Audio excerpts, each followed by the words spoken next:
নমস্কার বন্ধুরা, আমরা যে 50 দিনের চ্যালেঞ্জটা শুরু করেছি, আজকে তার তৃতীয় দিন।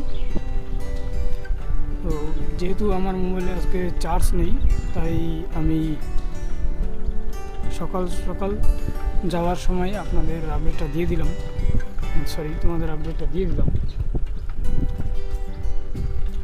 কেননা মাঠে গিয়ে চার্জ থাকবে কি থাকবে না ঠিক নেই, তাই জন্য এখনই একটা ভিডিও বানিয়ে নিচ্ছি, আপডেট ভিডিও। চলো যাওয়া যাক মাঠের উদ্দেশ্যে,